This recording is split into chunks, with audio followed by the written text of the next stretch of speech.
Senate File 2172 to order. This bill amends current chapter on grounds for dissolution and adds the option of choosing to waive no-fault divorce at the time of marriage. If the two parties to a marriage make this a choice, a breakdown in the marriage relationship will be insufficient grounds by itself.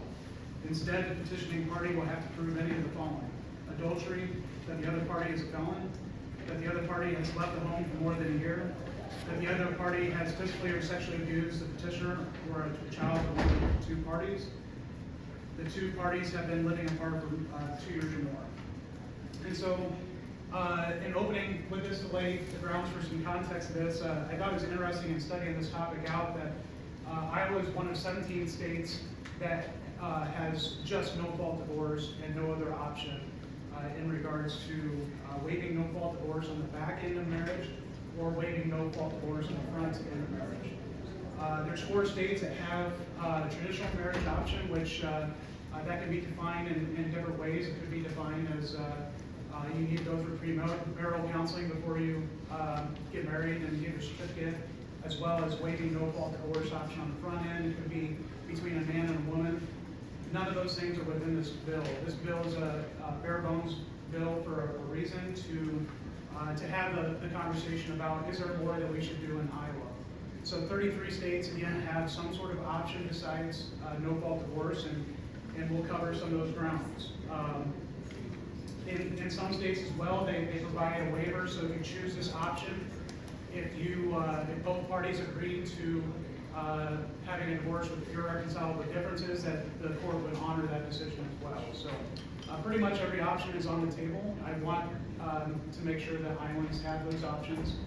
In researching this out, the states that do have traditional marriage options, about 2% of the marriages do choose that route. And so that is a fairly low number, but at the same time, 2% of the population of the marriages desire that option. Also within the faith community, I've noticed some people that do not want to have a conversation about prenuptial agreements because it violates their faith or violates their conscience. And I think they would choose another route that we provided as well. So that concludes my opening remarks. Senator Bisnano, do you have any comments? No, Mr. Chair. It looks like we have quite a crowd, so I'll yield mine for the Senator Russell. I will also yield mine in. I got several questions that may come up with people as you go ahead. We'll start over here. My name is Tom Chapman. I'm the director, waiting for the John. mic here, so people on the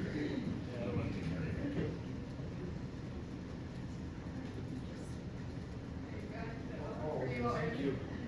My name is Tom Chapman. I'm with, I think it needs to be. Yeah, my name is Tom Chapman. I'm the director of the Iowa Catholic Conference. We're registered undecided at the moment, although you answered some of my questions about the bill. Generally, we feel that marriage is not supposed to be temporary, and the idea that people could go into a marriage with the idea that they're going to fight for it is probably a good thing. So we appreciate the discussion about that. Historically, we have not supported changes in the law to go to no-fault marriage in the past, and so as long as we have the protections for people in there, I think we're generally supportive of the bill. Thank you.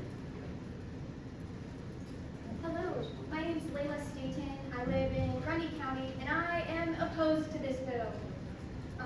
No-fault divorce. Is this one? Okay, no-fault divorce has dropped the suicide rate for women and has dropped the domestic violence rates for women. And I'm kind of a product of no-fault divorce. My dad was a terrible person. He sexually assaulted me for 10 years. And thankfully, no-fault divorce was there. None of the abuse was founded until after my parents got divorced. That leaves no grounds if no-fault divorce is an option. So, for that, I am opposed to this bill. Keith Grillman, Iowa, we are against this bill. Anytime we have an adversarial situation, it increases the temperature in the room. That is particularly the case for groups that have been traditionally biased against, including the LGBTQ community. Would also just mention, in addition to those concerns, that there is no definition for adultery in the bill, nor is there any definition for adultery in Iowa codes. And I know folks think that maybe that should be obvious, but unfortunately, it's not. There are multiple definitions across all sorts of different states. Some which say that it's between a married man and a married woman, some which say that it's between someone and not their spouse. The Michigan one actually says that it's any person shall be guilty of, it's a felony statute, so that's been overruled, but it says, but when the crime is committed between a married woman and a man who is unmarried, the man shall also be guilty of adultery even though he is not married. So even though that seems obvious, it's definitely not. Thank you.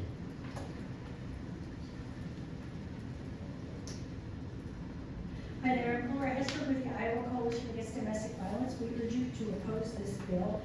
Notably, no-fault divorces have been beneficial to spouses in abusive relationships, and that's not surprising, as any barriers to divorce prolongs an individual's forced involvement with an abusive partner. Currently, most divorces are settled out of court, so it requires someone to prove that they have been abused. That not only adds expensive costs, but expensive litigation. In abusive relationships, this bill largely legally enables abusive partners to keep spouses trapped in dangerous relationships by requiring domestic violence victims to prove fault. And if I'm reading the bill right, I'm not an attorney, it says by clear and convincing evidence. And so this would be a pretty insurmountable barrier for many victims of abuse. It essentially punishes victims of violence for leaving a violent relationship, and we believe it would disproportionately harm women and children. And I just want to say that in a little more detail. Due to the very nature of abuse, many victims do not report abuse to someone, or they do not seek help from anyone because doing so is too dangerous. So leaving a violent relationship is the most dangerous time, and this bill requires victims to prove abuse before they leave. And that's right, we're understandably most concerned about disclosing abuse. So basically, bottom line, proving abuse is always difficult, but the burden of proof required in this bill would make getting a divorce dangerous for many victims. To be clear, many victims will be more likely to stay married because the harm they want to escape is more manageable than the negative impacts of getting divorced under this bill, including fear of retaliation during protracted and public legal battles, the cost, and the escalating risk of danger from disclosing. Children can have strong and healthy relationships with parents who are not married.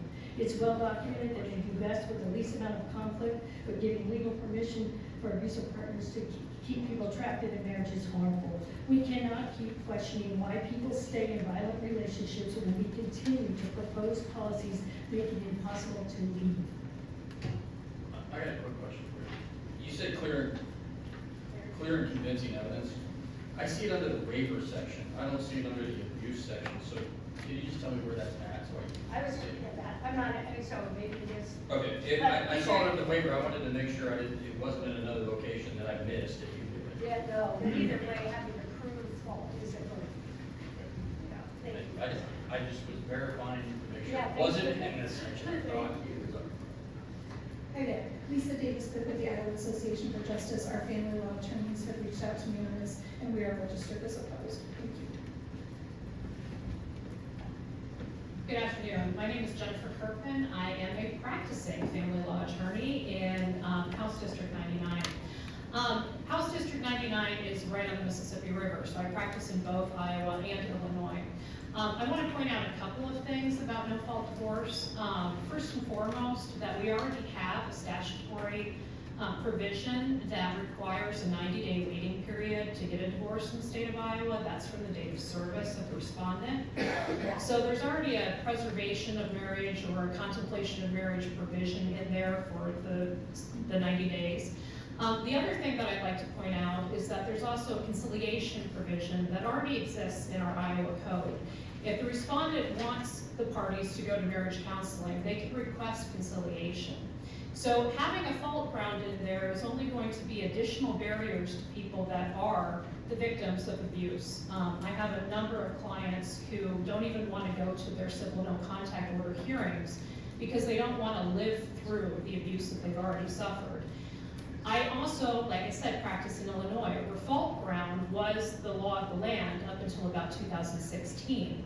What that required was that there was a fault ground hearing in addition to the regular hearing. Where I'm at, it takes about a year for a divorce to get from the filing of a petition until a trial. Our judicial system is already overburdened. Why are we adding a potential extra hearing for fault grounds to exist in the state of Iowa? Thank you. Can I ask you a question? Absolutely. So, in the states that allow waiving no fault divorce at the end of the marriage, you know, for reasons for splitting assets, custody issues and stuff like that, what's been your experience? I think Illinois has that. What's been your experience with that? My experience as a practitioner is that the fault ground largely was never used. It was perfunctory. People would assert the same fault ground, that there was extreme mental cruelty. Everyone knew that that's what it meant. We'd still have to have an extra hearing, so that's extra litigation cost, extra court time. And it really was unnecessary. It just, at least in the, I don't know, I was practicing from 2005 until 2016, so in that period of time, it wasn't really used in the way that it appears that you're contemplating using it, because it was just all kind of boilerplate. I'd make a comment real quick, just on the 90 days. I actually think the 90 days was bad. Because you can have two consenting people that are going to file for divorce, then in 90 days it actually get heated. So in a weird way, I'd like to see the 90-day rule actually go away. Okay. Because you could, I mean, yeah, it could stop some people from getting divorced, but it could also take somebody who has a consenting divorce and 90 days down the road, now they're having an argument divorce. So Okay. I'd like your comments on that, actually. So- That was my overall thought, that 90 days is actually sometimes bad. So If the they're way, if they're in an abusive relationship, they could be getting out of it and agree upon and go on, but in the next 90 days, they get drugged back in sometimes. okay. So my comment as a practitioner in practice is that first and foremost, the 90 days can be waived. If both parties sign an affidavit, they can waive the 90 days. It does have to be consented to by the judge. But that gets entered at the time that a full stipulation is entered. So logistically, when you're thinking about a divorce, you file a petition, the other person gets served, we have 20 days to file an answer, the parties are required to go to mediation if they have kids. So doing anything that's completely consented in less than 90 days is kind of tricky, just because, we might have an agreement in theory, but getting all the right I's dotted and the T's crossed might not be exactly where we're at. But if they can, then it can be waived in 90 days. I have yet to see a fully consented divorce fall apart because they had to wait the 90 days. That has not been my practice in the past 21 years. Could one party request a waiver and the other one deny it? Let's say you have an abusive husband, I'm just gonna use that example, and they have an agreement, and she has to close that 90 days, can the husband stop it? He could fail to sign the waiver, but if they have a complete agreement, I mean, most people practically aren't going to say, no, I want to rack up more attorney's fees and debts so that I can drag this out longer.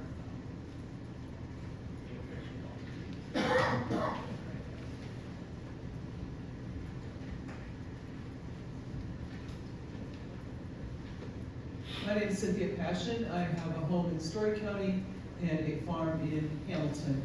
I object to this bill very much. I feel like people who know best the interests of Iowa's women, married women. I've been married almost 45 years. My parents got divorced. It was the best thing in the world they could have done for us kids, was get the hell away from each other.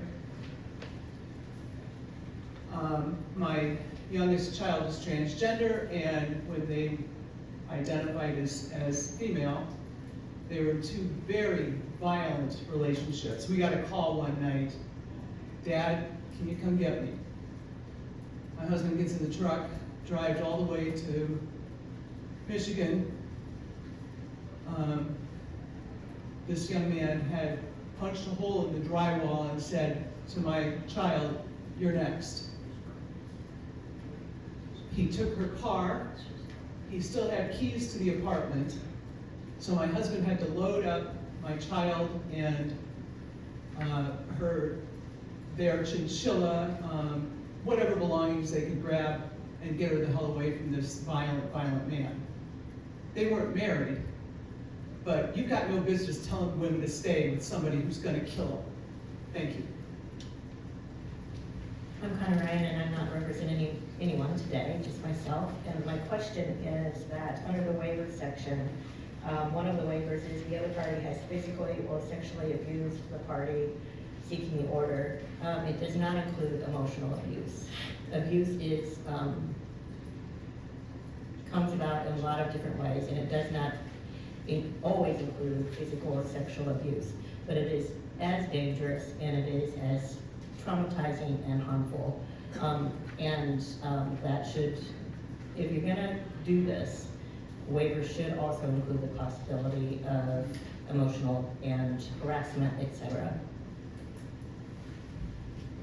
Jacob Schrader with the Iowa Academy of Justice State Council. We're just here to learn more about the bill. Our members are interested. And thank you, Senator. I appreciate your comments at the beginning about your plans for the bill going forward.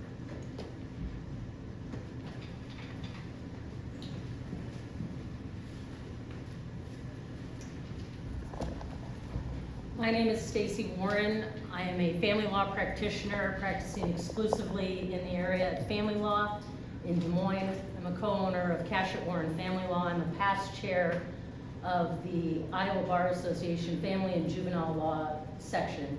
I'm also a past executive committee member of the American Academy of Matrimonial Lawyers, which is approximately 1,500 of the top family law practitioners across the country. I come to speak against this bill. Specifically, I would reference this. This is not a revenue neutral bill under any set of circumstances. This has a significant impact on our judiciary. I was the co-chair of the Supreme Court task force during COVID, appointed by the Chief Justice to handle the derailing of our family law trials during the COVID pandemic and how to get things reestablished and back on track. This bill will have a significant impact on our judiciary. And in the Chief Justice's speech on the status of the judiciary, she referenced specifically the impact and the problems that we are having about having qualified members of the bar apply to serve as judges. If you would ask any of our judges across the state of Iowa which cases are the most problematic and the most gut-wrenching for them to decide, we are a no-fault state, and hands down, I believe that the majority of our judges in the state of Iowa would say that family law cases are the most difficult to decide, they take the most time, and they have the biggest emotional impact, as well as the writing impact, the impact on their processing of cases, not just family law cases, but every single case that they have on their docket. Family law cases vary in terms of the time that you get for those cases around the state. A contested family law case involving children, at most, you're lucky if you get 3 days. And that's in District 5. Some districts, you can wait 18 months. Children can get through multiple years of school before they get a case heard. Introducing the impact of family law, default back into family law in the state of Iowa is probably the Divorce Attorneys Full Employment Act times 10. All this will do is increase the costs of litigation, impact our judiciary significantly. If parties have to spend time arguing about whether or not there are grounds to get divorced, that is a problem in this particular set of circumstances. Justice will be delayed and it will be denied. The Supreme Court has worked significantly in terms of improving access to justice for those who are unrepresented. this will have a significant impact on the least among us financially in terms of their abilities to access the system and get divorced in a logical and rational manner. An average divorce case that is contested will cost no less than $25,000 in the state of Iowa. That is at the low end, depending on the issues. You can double, triple, quadruple those cases if you are going into fault grounds. Please know that the court does already consider fault grounds based in custodial matters when it does impact the children. So I would oppose.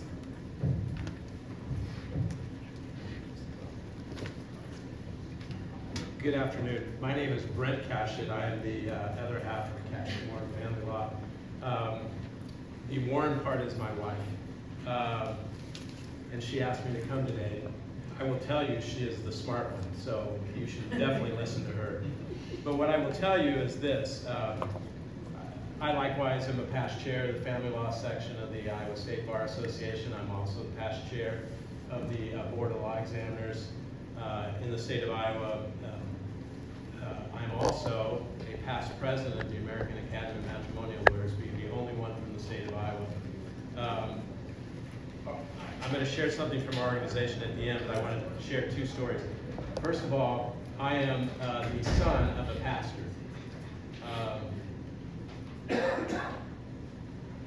I'm the grandson of a pastor. When I told my father, who died in 2000, that in the late 90s, that I was thinking about getting a divorce, he said to me, I have two rules for you. The first rule is, you cannot, I will not accept you doing anything that hurts my grandkids. The second is, you're going to have to live with the fact that I'm going to treat Luann, my first wife, like she's still my daughter. If you can do those two things, I love you, I will be here to support you, and there's nothing that you can't ask me. If this law was in effect,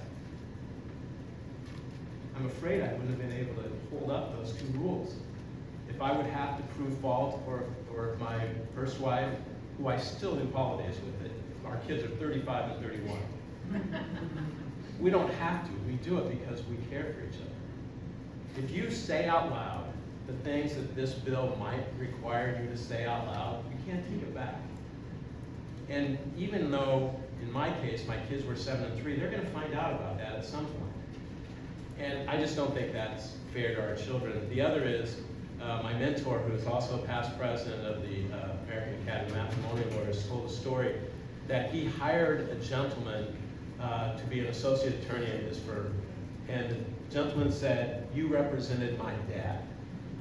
And he said, how's your mom feel about that? And he said, she was fine with it because you treated her with respect and kindness. This bill is not going to allow respect and kindness between litigants. And lawyers already are not good at being kind to each other. And this is only going to add to the animosity. So I oppose to it. I do thank you for allowing us to come speak.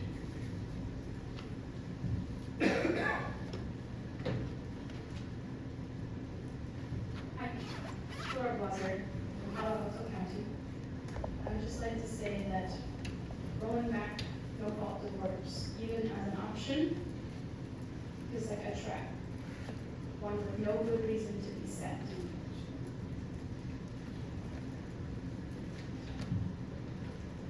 Jenny Burke with the Iowa State Bar Association. We are registered in opposition, and I would just echo the comments of our practitioners. Thank you.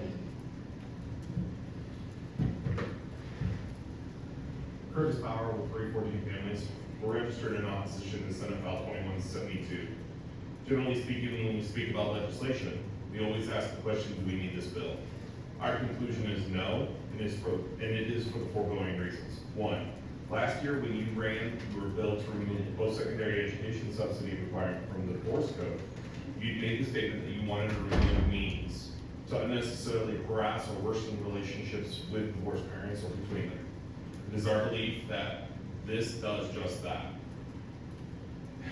Except it bars unnecessarily people who want out of their marriage from getting out if they were to take the waiver.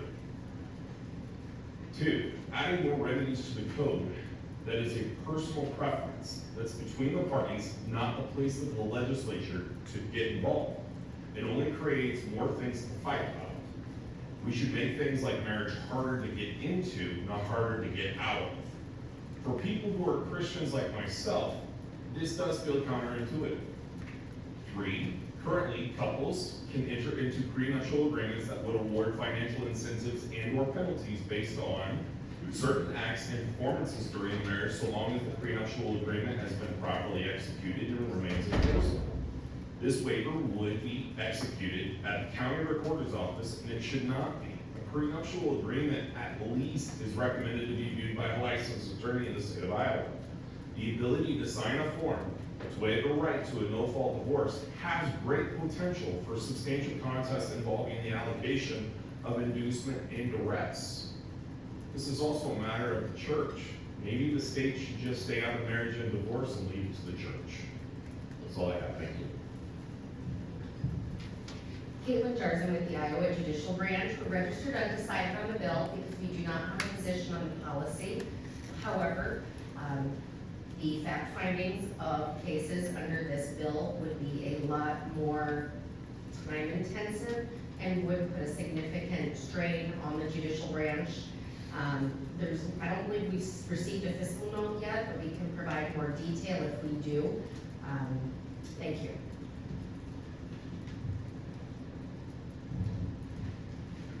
Chuck Hurley, family leader in support.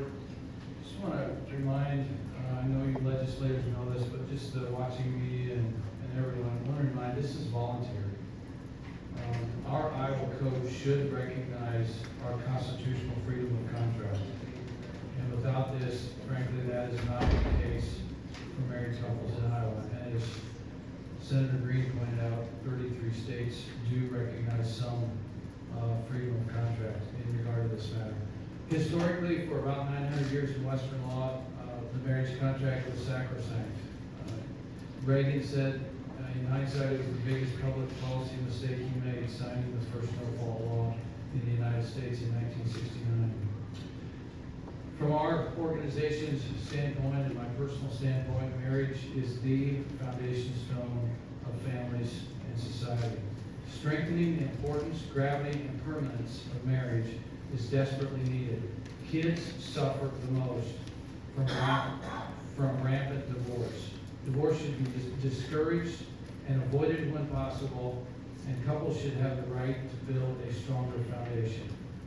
If a divorce is actually truly needed for abuse, etc., that is made provision for in this bill.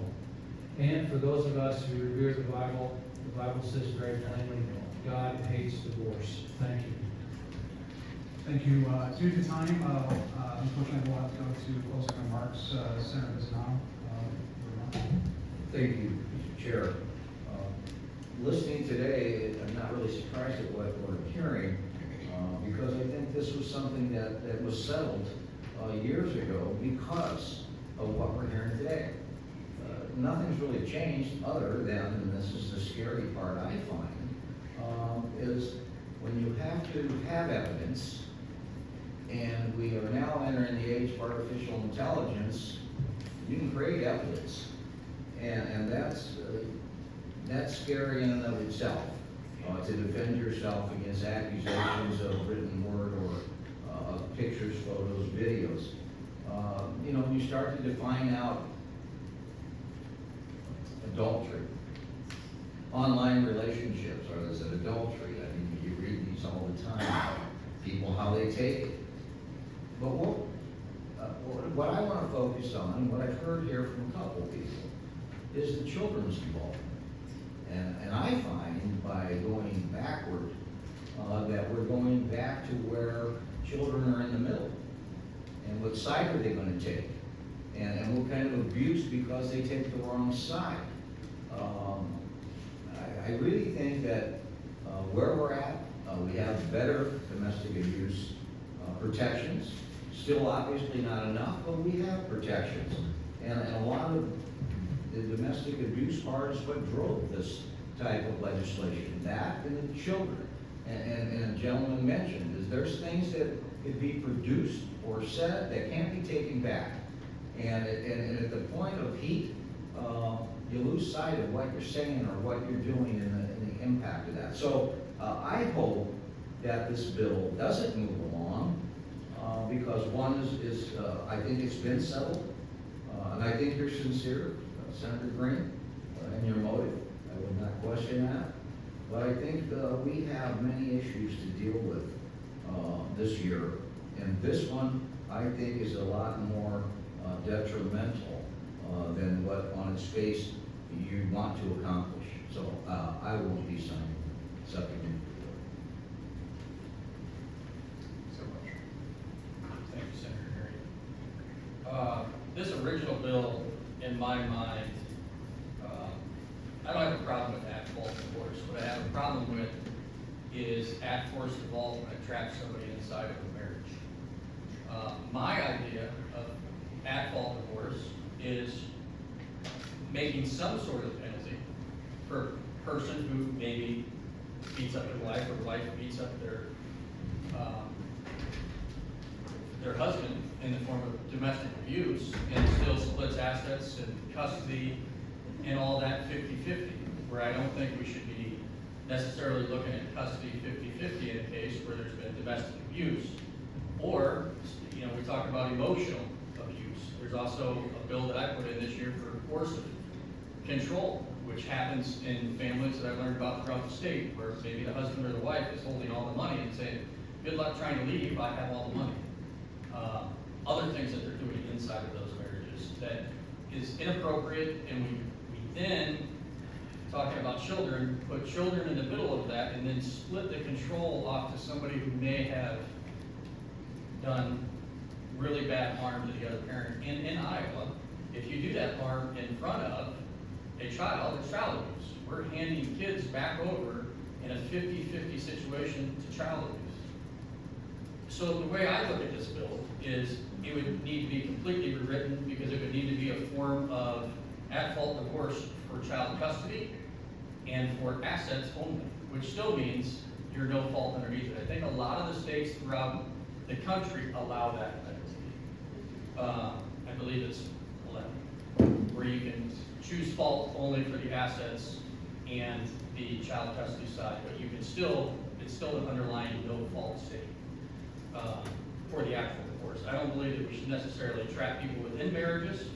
I think when you come to contract law, the hard part is I've been married. When you get married, you don't believe that anything's going to go wrong. You're entering into a contract in good faith. Both people, I believe, and 99.9% of the time, they're entering that contract in good faith. And over a period of time, that can break down. And it's not always a bad thing. We're talking about domestic abuse. Sometimes it's just a breakdown of that. And, you know, ways to find fault in just a simple breakdown of people grow different directions. I got married when I was 21 years old. I'm now 45. I'm a different person now than I was. My wife at the time was 20 when I got married. That's why I think when we look at something like this, I think it should go down a different path.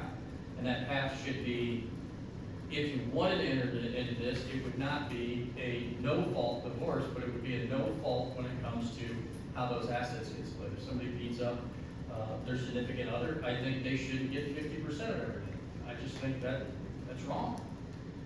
I've seen case after case where that happens, and I think our court system, our judicial system, has got a lot of frivolous filings, a lot of frivolous filings in family law.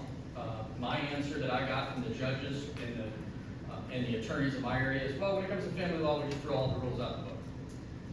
You know, we don't care about the rules anymore because we get our clients coming in yelling at us. We just had my last stuff was on malicious prosecution, where it's like in family law, they just throw things in and they cost the other person a bunch of money. So I think some of those things need to get looked at. I don't think we necessarily need to trap people within these. I'm open to it if this thing would get amended so that it's more, asset driven, but they still have anybody has the right to leave that marriage if they need to, because I think when you talk about domestic abuse, the amount of women in the state of Iowa that do not ever report it because out of fear, I would be worried that this would trap women. So that's kind of stuff would definitely not be amended out here. Otherwise, we're just gonna be trapping bad relationships together, which fosters also bad children. And at the same time, I also want to look at the other side of that by saying, if they're in a situation like that, that it doesn't come down to courts, and the courts say both parents need rights in this particular case, when somebody's beating the heck out of the other. So I think this bill could actually get turned into something good if we don't trap people into their marriages. That's the way I look at it. I think there's a lot of problems in our family court system in Iowa with the way we do things. I've seen quite a bit of it over the last year, and you'll see a couple different bills that I've dropped. One of which is abortion control, and another one is drug testing for custody in Iowa. And I think we need to look heavily at those things, because I think this 50-50 stuff, handing people off to parents that are in really bad shape, is a bad thing. So with that, I would need to see a pretty large amendment on this bill to move forward. Thank you, guys. Well, I appreciate the variety of input here. When I saw it was on the sub with me, I knew that we would have a good, fun conversation that's probably going to last well into the evening tonight, I'm sure, on this topic. But reality is, like somebody alluded to it over here, should government be involved in marriage? That's, you talk to 5 different people, you're going to get 5 different opinions probably. But we have to remember that if family is not supported, that government is left picking up the pieces. And so I do believe the majority, when you think it through, realize that government is here to help support these contracts, support families the best that we can, because families is the best place to educate and nurture the next generation. We've gone, in American history, we've gone from one extreme to the other. I found it interesting that in 1819 in the state of Alabama, it took 2/3 of the state legislature to finalize a divorce. Of course, we've come a long way since then. You can imagine if we had to do that. Senators not only would be here all year long. So that's one extreme. I don't think anybody agrees that that's the way it should be. But now in the last generation, we have seen the chaos of the circus of just pure no-fault divorce, just the ugliness of divorce and the breakdown of marriage. Sure, the divorce rates have lessened, which is a great thing, but so has the marriage rates. A lot of people are not getting married anymore because maybe in some cases they feel the lack of support and accountability with our law. So I'm from the mindset that the government is here to pick up the pieces of the breakdown of the family, that we should provide options for married people wanting to get married on what that should look like. Again, I just alluded to, I have a lot of Christian friends that believe that prenuptial agreements are a violation of their conscience. That's a unique situation and outlook that some people have with that. I'm completely open to rewriting the bill. I really appreciate this conversation, and I hope that we can continue this conversation. So with that,